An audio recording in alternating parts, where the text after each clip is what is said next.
You often talk about the four white devils. What are the four white devils, and how do they relate to possible disease in the body? Okay. Well, yes, I do have a little sort of, consistent comical line that I deliver with you guys every time we do a teacher training, where I talk about the four white devils being, white salt, white sugar, white flour, and white people. And I can say that because I'm a white person, Right. Yeah. but as an Irishman, what's sort of comical about that is there's so much truth to it, as ironic as and playful as it is. And I hope somebody's offended. I love offending people. But what we're really talking about are concentrates. And when you concentrate food, a plant, any type of part of the whole, and you consume it, you obviously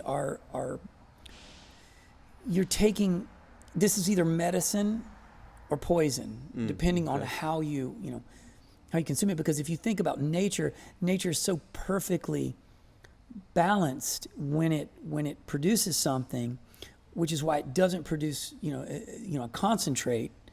It produces a whole. Yeah. And then we, as humans, we like to then extrapolate from that, and like we do, say, cocaine from the coca leaf. Yeah. Which has been very helpful for numbing people during surgery. I mean, that's been the pharmaceutical use of cocaine until human beings found that when in concentrated levels, it could be used for entertainment. Yeah, for a party. And again, this was understood already by the indigenous peoples, who were consuming coca leaves, chewing on them, farmers to get work done during the day, or climb high elevations, or work in highly elevated areas.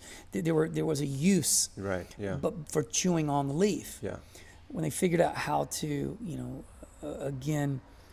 create concentrate cocaine from the leaf, this made a huge. That's changed the world in a way. It's had a huge global impact, and so has concentrating sugar, concentrating fat, Yeah. concentrating salt, concentrating flour. Basically, it's using our technology and our science to get something that we want and leaving the rest behind, because we believe that it's more important to consume something with multiple ingredients than it is to eat something whole and as it is, which again is contradictory to every other animal's behavior on the entire planet. Yeah. No animal eats a concentrate of anything. Right. Only humans. And only humans have the rates of chronic illness that we have. Only humans. Yeah. All due to the fact that we consume concentrates. Right. If you were to remove concentrates from food, human food production, and we were forced to only be able to consume whole foods as they were, it would be practically, it would probably put most of the medical insurance companies out of business. Yeah. I mean, just to be, Yeah. I mean, and because honestly, it's that connected to the problem.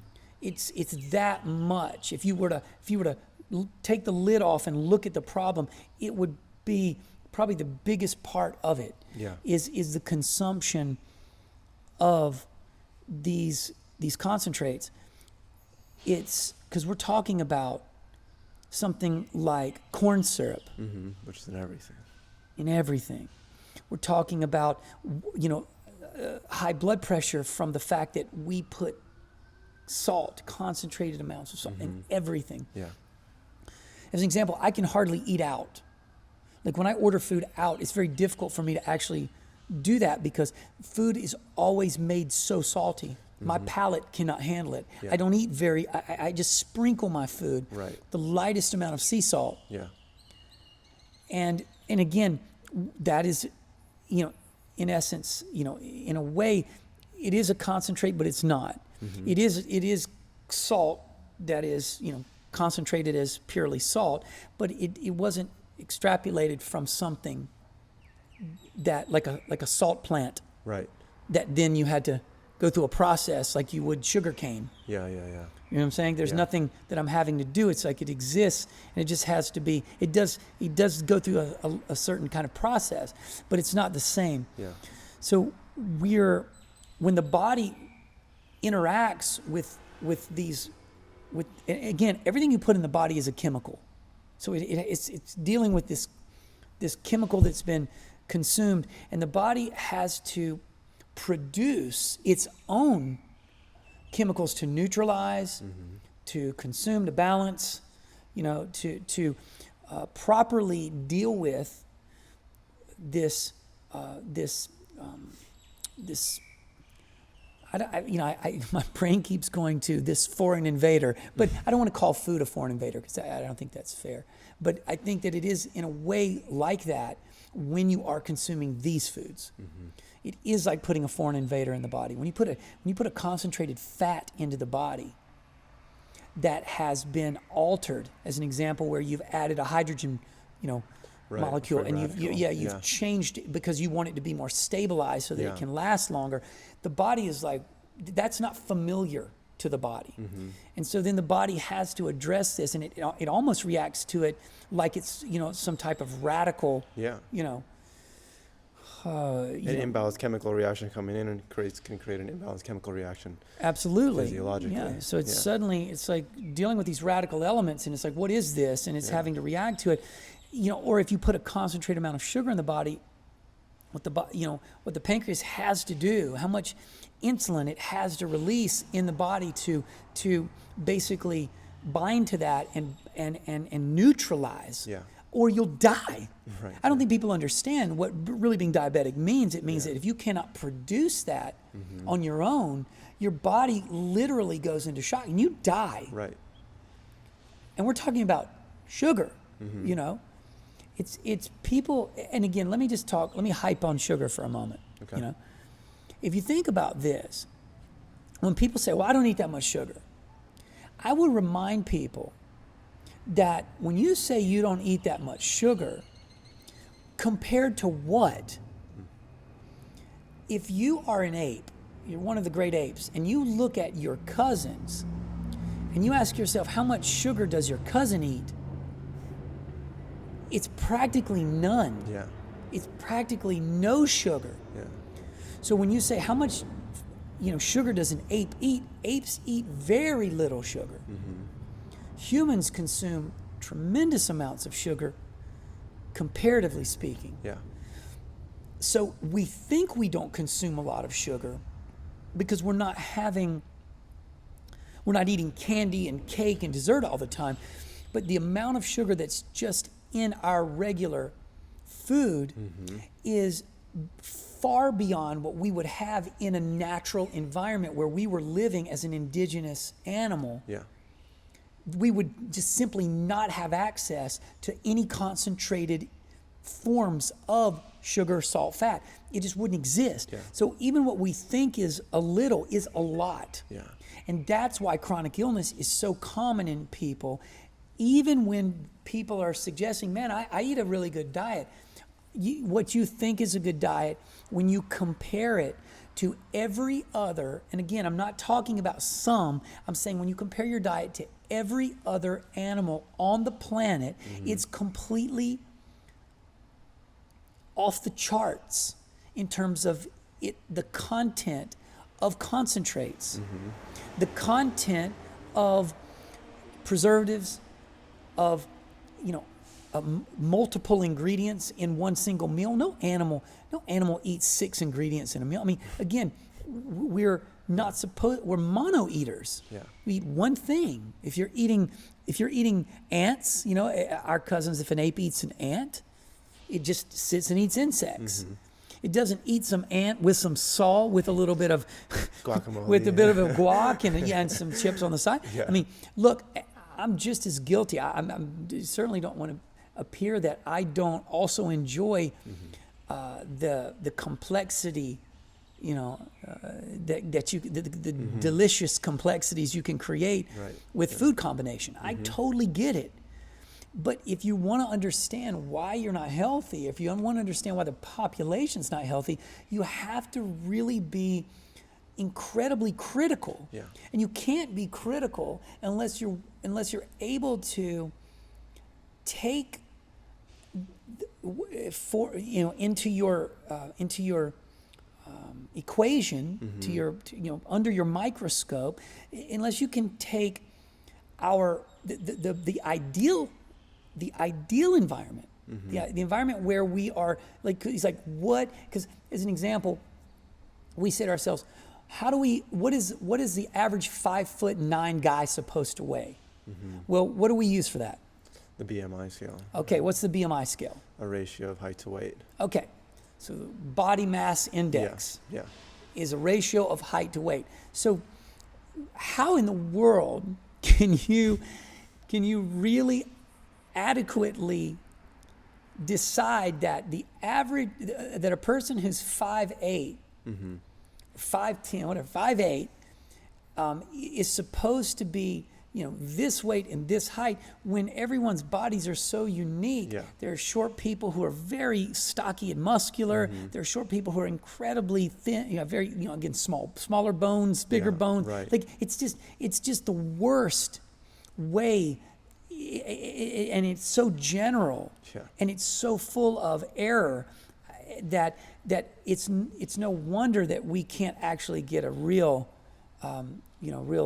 beat on exactly how healthy people are when we use this as a way to arrive at that data. It's like I have to really be able to understand how much body fat you have. I have to understand lifestyle, behavior. There's so many factors into determining your personal health and what you should quote unquote weigh. Yeah. So when it comes to concentrates, it's when we're trying to determine what's the right amount of concentrate, or what's the right amount, what is the typical person, how healthy are we supposed to be, and that is connected to how much of this or that are we supposed to consume before we're not healthy. It's like, we're not supposed to have really any sugar. None of it. Very, very little. Yeah. We're supposed to have very little concentrated anything but salts, and again, salt is of course necessary, but again, not in the way that we ingest it. Concentrated fats, I mean, where in the world would you even get that? You can eat a coconut, but again, after you eat a coconut, the body is so beautifully regulated, it's going to tell you, okay, that's it. I'm going to start feeling sick if I keep consuming something. Yeah. So we are literally poisoning our internal ecosystem, our biological ecosystem, with concentrated toxins, poisons, and we keep telling ourselves a story that we don't eat that many, that it's not that big of a deal. Yeah, because our comparison is to maybe how we were eating or how we were treating our body last week, as opposed to our biological nature, or maybe last year. 100%. It's like wrong comparative scale. Completely. We are incredibly confused by what we really look like Right. in the most, what we would call extreme conditions. Like, you know, a human would consider that, oh my God, it's a pretty extreme condition. I'm like, yeah, but every animal on the planet lives in that extreme condition. Yeah. We're the only animal that has removed itself from that extreme condition. Yeah. And we're the only animal that's dying by the fucking millions, not just a few of us. Yeah. We're dying by the millions and the billions Yeah. from chronic illness Yeah. that is related to what we eat, period. That is why you have to really stay away from consuming concentrated, you know, the white devils.